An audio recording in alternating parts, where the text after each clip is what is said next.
The water was cold, but not as cold as the silence between us when she wrapped her legs around my waist and whispered, "Don't let me go."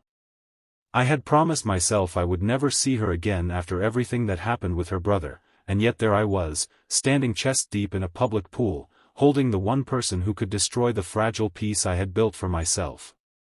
If you believe people deserve second chances, and that kindness can survive even the most complicated situations, hit that like button, drop a comment below, share this story with someone who needs to hear it, and subscribe to the channel so you never miss what happens next.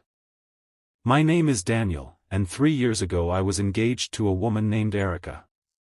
We were supposed to get married in the fall, but 2 months before the wedding, she left me for a man she met at work, and just like that, 12 years of history disappeared like it never mattered. What made it worse was that Erica's younger sister, Mia, had always treated me like family.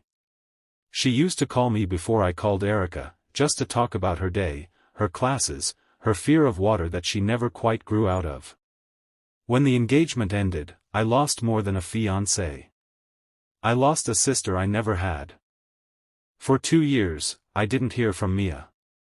I assumed that loyalty to blood would win, that she would choose her sister over a man who was no longer anyone to her. I moved to a different part of the city, took a job managing a community recreation center, and slowly rebuilt a life that didn't revolve around Erica's laughter or Erica's family dinners or Erica's plans. I taught swimming lessons on weekends, mostly to kids, sometimes to nervous adults who never learned as children. It was simple work, and simple was exactly what I needed after everything fell apart. Then one Saturday morning in June, I looked up from the pool deck and saw her standing at the entrance, clutching a rolled-up towel against her chest like it was a shield. Mia had changed. She wasn't the awkward 19-year-old I remembered anymore. She was 22 now, quieter somehow, with tired eyes that told me life hadn't been gentle with her either. For a moment neither of us said anything. The pool noise around us, the shouting kids, the whistle of another instructor, all of it faded into the background. She told me she signed up for lessons without checking the instructor's name, and when she saw it was me on the schedule sheet, she almost turned around and left. But she didn't. She said she was tired of being afraid of water, tired of being afraid of a lot of things, and something in her decided that facing me was easier than facing another version of herself that kept running from discomfort. I didn't know what to say to that, so I just nodded and told her to grab a lane. The first lesson was almost unbearably formal. I kept my voice professional, my hands strictly instructional, correcting her arm position, her breathing, the timing of her kicks. She barely made eye contact with me, and I barely allowed myself to look at her for more than a few seconds at a time.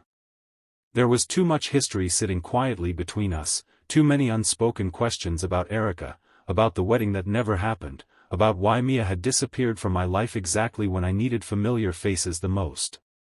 But neither of us brought any of that up. We just focused on the water, because the water was safer than words. Over the following weeks, something shifted. Mia became more comfortable in the pool, floating longer, trusting her own body more, and in that trust, she also seemed to relax around me. She started talking again, the way she used to years ago, telling me about nursing school, about how Erica's marriage had already fallen apart, about how their mother's health had gotten worse and how she had become the one who drove her to appointments and sat with her in waiting rooms. She talked about feeling invisible in her own family, always the quiet one, always the one who cleaned up emotional messes that weren't hers to clean. I listened more than I spoke, because I understood invisibility. I understood what it felt like to disappear from a story you thought you were the center of. Somewhere in those conversations, held between laps and breathing exercises, we stopped being Erica's ex-fiancée and Erica's little sister. We just became Daniel and Mia, two people who had both been quietly abandoned by the same family in different ways. Then came the lesson that changed everything. It was early July, the pool nearly empty except for us, storm clouds gathering outside the tall windows, casting a soft gray light over the water. I was teaching her to float on her back in the deeper end, my hands supporting the small of her back the way I had done a dozen times before. But that day, when I told her to trust the water and let go, her breathing changed, quickened, and panic flickered across her face. Her feet searched for the pool floor and found nothing beneath them. In that instant of fear, she reached for the only solid thing near her, which was me, and her legs wrapped around my waist as she clung to my shoulders, gasping. For a few seconds neither of us moved. I could feel her heartbeat hammering against my chest, feel the tremble in her arms, and beneath the panic there was something else, something neither of us was ready to name. I told her she was safe, that I had her, that she didn't have to be afraid because I wasn't going anywhere. It wasn't just about the water anymore, and we both knew it. Her eyes met mine, really met mine, for the first time since she'd walked back into my life, and I saw not just fear but also relief, the kind of relief that comes when someone finally feels seen after years of feeling forgotten. We stayed like that longer than the lesson required, longer than professionalism allowed, until the moment cracked apart with awkward laughter and both of us pretending nothing significant had happened. But something had happened. That night, I couldn't stop thinking about the way she held on to me, not out of romance, but out of raw trust, the kind of trust that takes most people years to give another human being. I realized I hadn't felt trusted like that in a very long time, not since before Erica left, maybe not ever. The weeks that followed were complicated. Mia was terrified of what people would think, especially her mother, especially Erica, who still occasionally called her sister to complain about her failing marriage without ever asking how Mia herself was doing.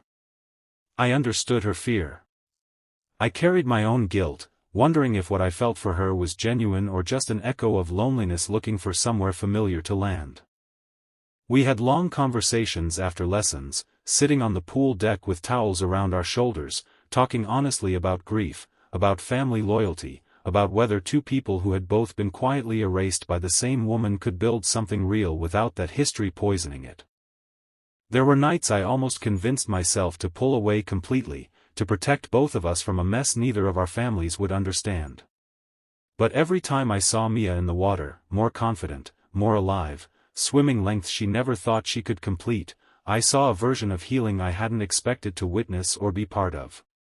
She wasn't just learning to swim.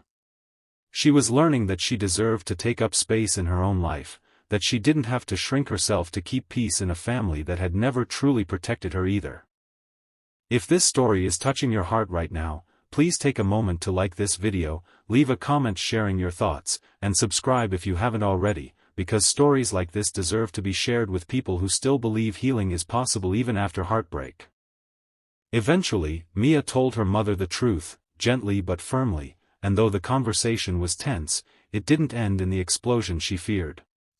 Her mother, exhausted from years of watching her daughters struggle silently, simply asked if I made Mia happy. When Mia said yes, her mother nodded and said that was enough. Erica's reaction was colder, filled with accusations of betrayal, but for the first time, Mia didn't apologize for choosing her own happiness. She told her sister that loyalty shouldn't require self-erasure, and that she deserved a life that wasn't defined by someone else's mistakes. Before I tell you how our story continues from here, I want to ask you something important. If you've ever had to choose between family expectations and your own happiness, or if you've ever found unexpected healing in someone you never thought you'd meet again, please comment below and tell me your story, because I read every single one, and your words matter more than you know. Today, Mia still swims every week, though she doesn't need lessons anymore. Sometimes she just floats on her back in the quiet end of the pool, arms outstretched, completely unafraid, sunlight breaking through the windows above her. I watch her from the edge sometimes, remembering the girl who once clung to me in fear, and I think about how healing rarely arrives the way we expect it to. It doesn't always come wrapped in grand gestures or perfect timing. Sometimes it comes quietly, in a pool on an ordinary Saturday morning, in the arms of someone the world told you to stay away from, teaching you that trust, once broken, can still be rebuilt one small, brave breath at a time.